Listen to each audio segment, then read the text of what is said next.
भारत माता की, भारत माता की, भारत माता की, नैना मैया की, नैना मैया की, नंदा देवी की, नंदा देवी की, शीतला मैया की, शीतला मैया की, हर हर महादेव।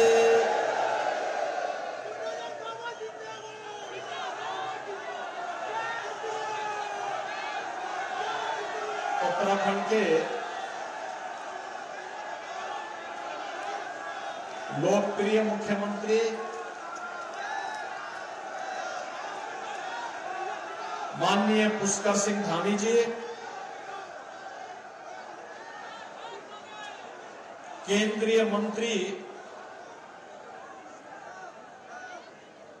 और लोकसभा नैनीताल उधम सिंह नगर सीट पर भारतीय जनता पार्टी के लोकप्रिय प्रत्याशी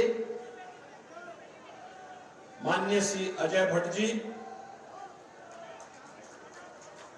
भारतीय जनता पार्टी के जिला के अध्यक्ष श्री प्रताप सिंह बिष्ट जी, प्रदेश महामंत्री श्री खिलेंद्र चौधरी जी, राजेंद्र बिष्ट जी, उत्तराखंड शासन के मंत्री श्री सौरभ बोगणा जी, बलवंत सिंह भौर्याल जी, बंशीधर भगत जी, भारतीय जनता पार्टी के सभी पदाधिकारीगण और भारी संख्या में देवभूमि के इस हल्द्वानी में उपस्थित मेरे बहनों और भाइयों, देवभूमि की इस पावन धरा को जिसने न केवल अपनी प्राकृतिक सुंदरता के कारण परमात्मा को अपनी ओर आकर्षित किया, बल्कि अनेक महापुरुषों को देने वाली धरती है, जिस धरती ने उत्तर प्रदेश के पहले मुख्यमंत्री पंडित गोविंद वल्लभ पंत को जन्म दिया हो, जिस धरती में पंडित नारायण दत्त तिवारी और हेमवती नंदन बहुगुणा जैसे सपूतों को जन्म देकर के उत्तर प्रदेश को यशस्वी नेतृत्व प्रदान किया हो, उत्तराखंड की इस देवभूमि को कोटि कोटि नमन करते हुए मैं आप सबका हृदय से अभिनंदन करता हूं। बहनों और भाइयों, आज बैसाखी का भी पावन पर्व है और बैसाखी के साथ ही खालसा पंथ की स्थापना का दिवस भी है। आज इस अवसर पर बैसाखी की हार्दिक बधाई देते हुए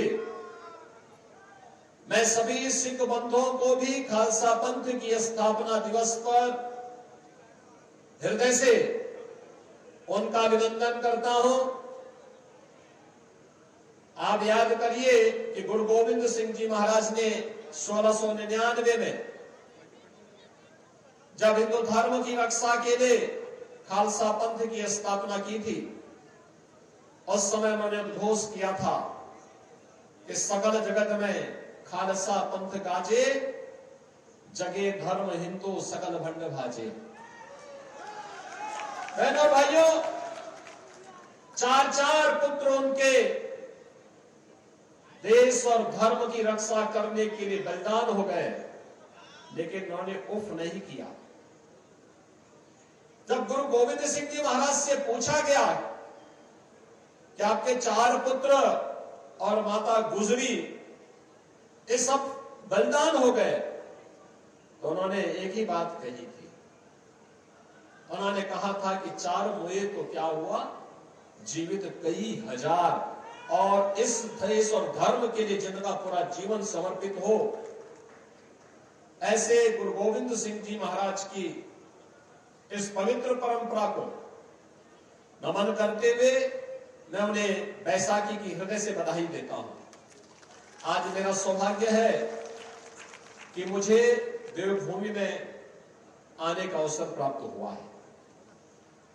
और बहनों और भाइयों, यहां का तो कंकड़ कंकड़ में शंकर है।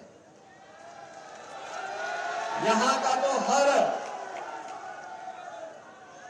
स्थल अपने आप में पवित्रता के भाव से भरा पड़ा है। और इसीलिए यहां पर जमरानी बांध की बात हो रही थी। मुझे याद है जब माननीय श्री धामी जी यहां के मुख्यमंत्री बने, उन्होंने मुझे बताया कि ये समस्याएं हैं। मैंने कहा एक दिन आप आ जाइए, और आए। मैंने कहा जितनी समस्याएं उत्तराखंड उत्तर प्रदेश की वर्षों से चली आ रही है, इन सब का एक झटके में समाधान निकाल दो। और उसी समय सारी समस्याओं का समाधान हो गया। भारतीय जनता पार्टी समस्या नहीं, इस समाधान पे विश्वास करती है। और बहनों और भाइयों, हम दोनों ने मिलकर के सारी की सारी समस्याओं का समाधान कर दिया। इस समस्या का नाम तो कांग्रेस है, जिसने जीवन भर देश को समस्या दी। ये देश के विभाजन की त्रासदी हो, आतंकवाद की समस्या हो, नक्सलवाद की समस्या हो, जातिवाद की समस्या हो, भ्रष्टाचार की समस्या हो, अलगाववाद की समस्या हो, ये सभी समस्याएं कांग्रेस की देन है। और कांग्रेस ने इतनी समस्याएं दे दी कि उसके समाधान के लिए देश को मोदी जी जैसा यशस्वी नेतृत्व मिला। और 10 वर्ष में हम सब ने बदलते हुए भारत को देखा है।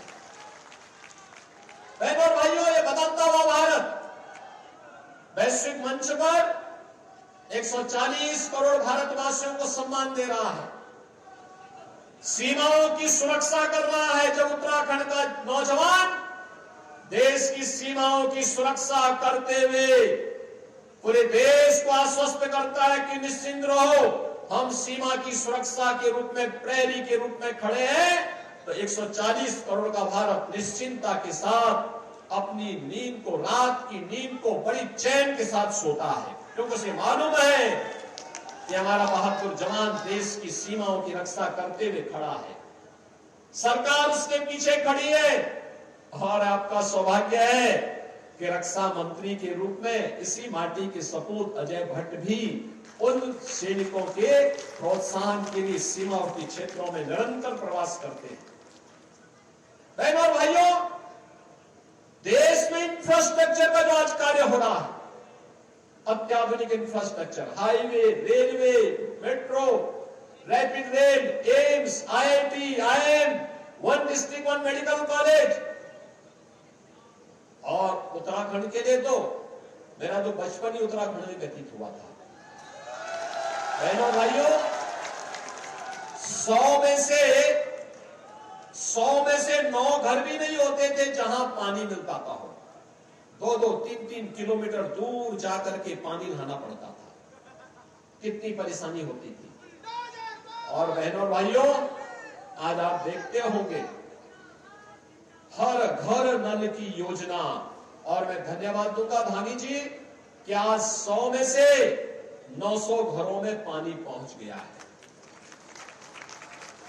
ये जो परिवर्तन है, पहले यहां पर ईंधन की भी समस्या थी।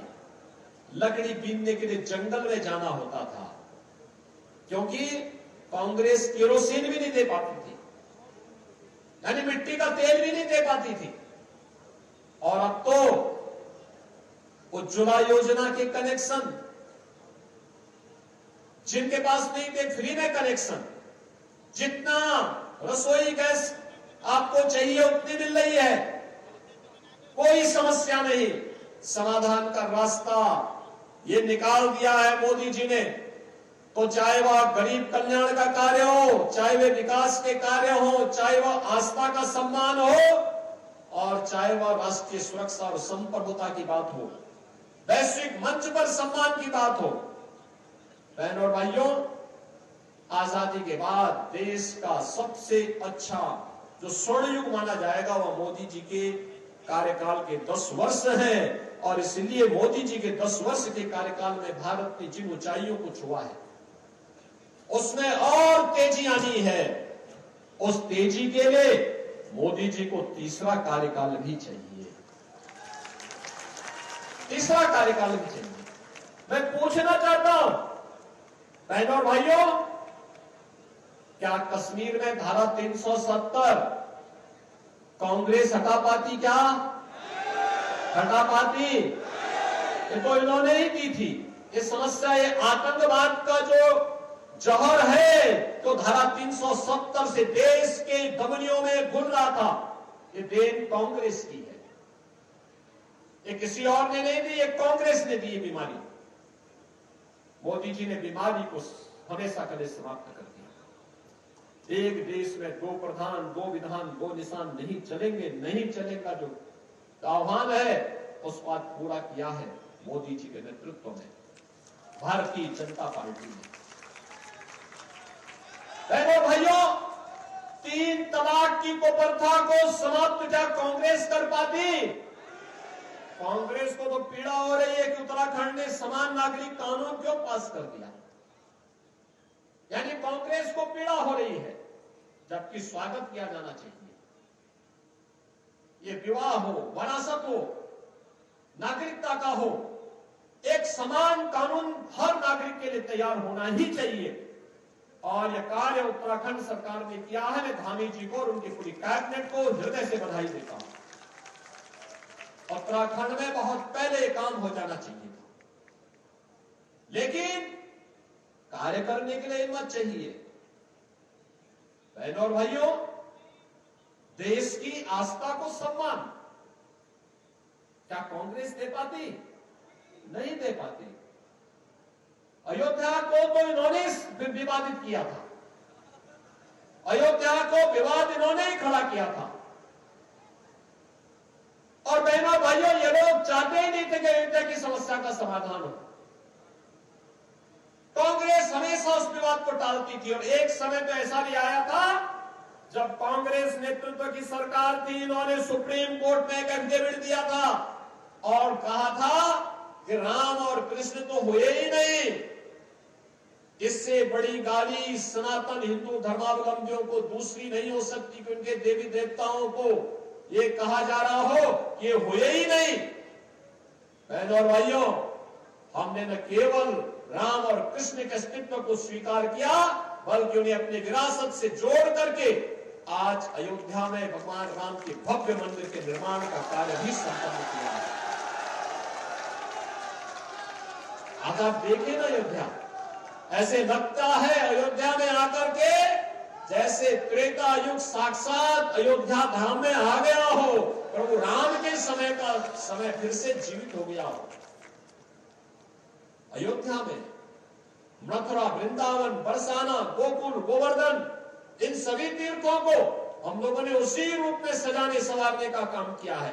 काशी में काशी विश्वनाथ धाम हो या फिर प्रयागराज हो।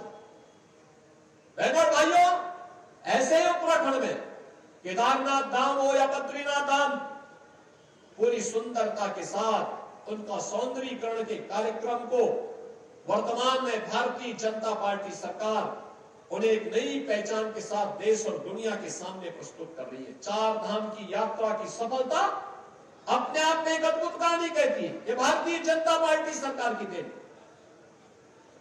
और बहनों और भाइयों, यही नहीं, अन्नदाता किसानों की बात हो, नौजवानों की बात हो, महिलाओं की समृद्धि और उनकी सुरक्षा की बात हो, आज आप देखते होंगे आज कोई संकट नहीं है। आज तो संकट उन्हीं लोगों में है जो भ्रष्टाचारी है। आज संकट उन्हीं के लिए है जो दुराचारी है।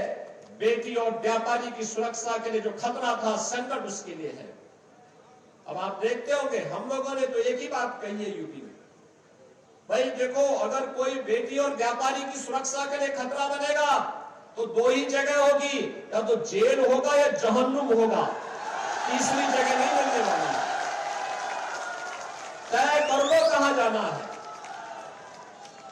और बहनों और भाइयों, आज देखते होंगे दंगा समाप्त। 7 वर्ष में कोई दंगा यूपी में नहीं हुआ है।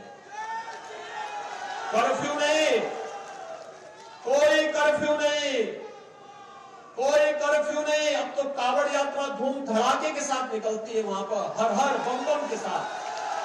पहले बमबाजी होती थी 17 के पहले, आज बमबाजी नहीं, हर हर बम बम के उद्घोष के साथ कावड़ यात्री निकलता है।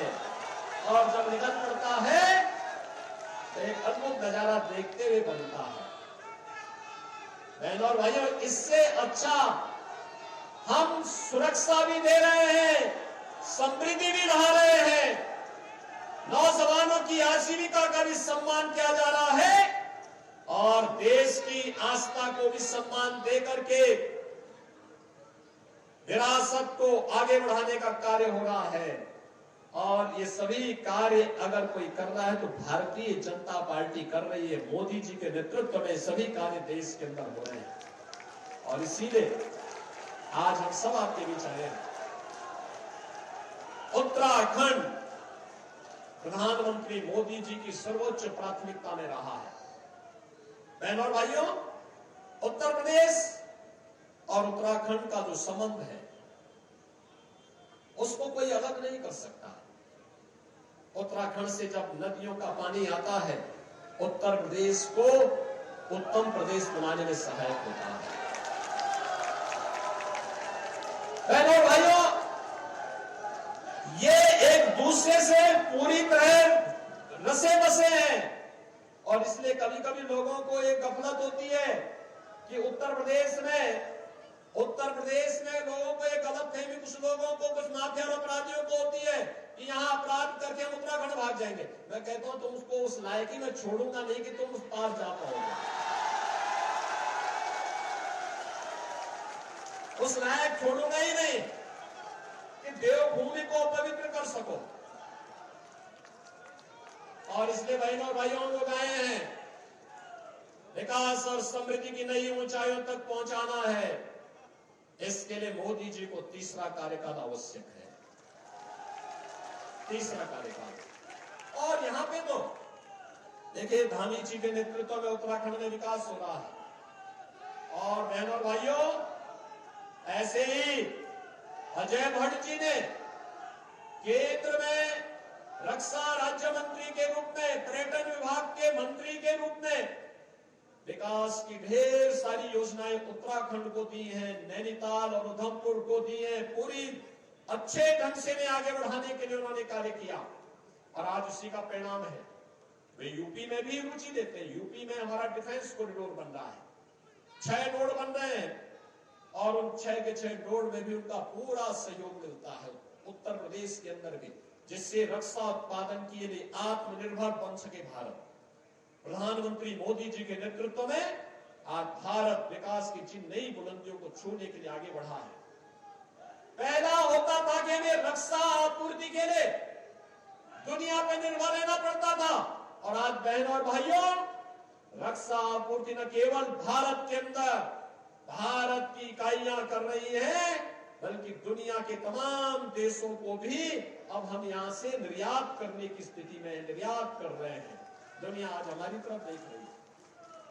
नेतृत्व का भाव था, पहले नेतृत्व नहीं था, देश के बारे में नहीं सोचती, जाति के नाम पर लड़ाते थे, तुष्टीकरण की राजनीति करते थे, अराजकता पैदा करते थे। ये जो परिवर्तन देश में देखने को मिला है, आपके एक वोट ने क्या है? आपका एक वोट गलत हाथ में जाता था, देश को बर्बादी की ओर ले जाता था, आतंकवाद भड़काता था, भ्रष्टाचार बढ़ाता था, संप्रदाय के नाम पर समाज में तनाव पैदा करता था। आपने एक वोट बीजेपी को दिया, मोदी जी को दिया, देश का कायाकल्प हो गया, नए भारत का दर्शन हो रहा है, एक भारत श्रेष्ठ भारत के दर्शन हो रहे हैं।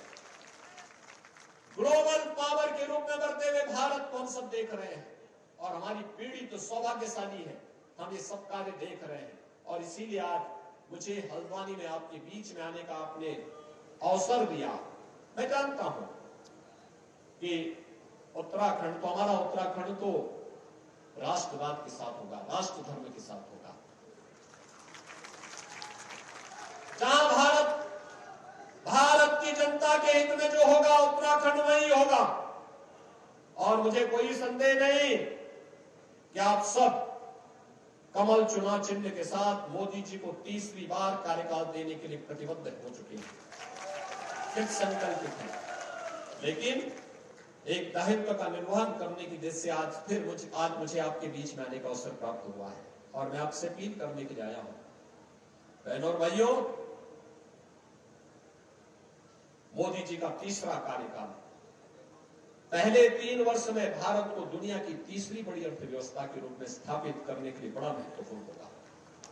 नौजवानों की नौकरी और रोजगार के लिए, महिलाओं की समृद्धि के लिए, किसानों की खुशहाली के लिए, व्यापारियों की रखवाली के लिए यह अभियान निरंतर आगे बढ़ना है। और उस अभियान को लेकर के आज हम सब आपके बीच में आए हैं। मैं आज के इस अवसर पर आप सबसे अपील करूंगा, पहले ही चरण में 19 अप्रैल को आपके यहां मतदान है। अब कुल 5 दिन आपके पास बचे हैं, प्रचार के लिए 4 दिन बचे हैं और इसी में रामनवमी भी है। शारदीय आपके वासंती नवरात्रि, चैत्र नवरात्रि के आयोजन चल रहे हैं। पर्व और त्योहारों की धूम बची हुई है। इन त्योहारों को भी मनाना है, घर घर जाकर के अजय भट्ट बन करके, मोदी जी का प्रतिनिधि बन करके, और आश्वस्त करिए कि बाकी चीज की चिंता नहीं करनी है, केवल एक ही बात की चिंता करनी है।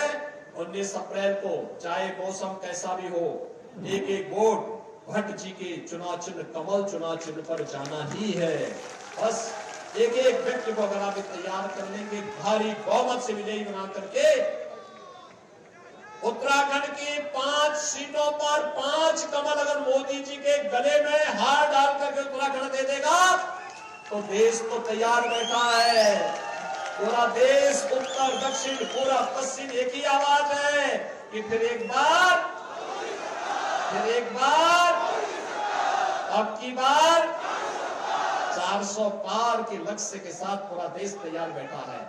उत्तराखंड भी तैयार है ना?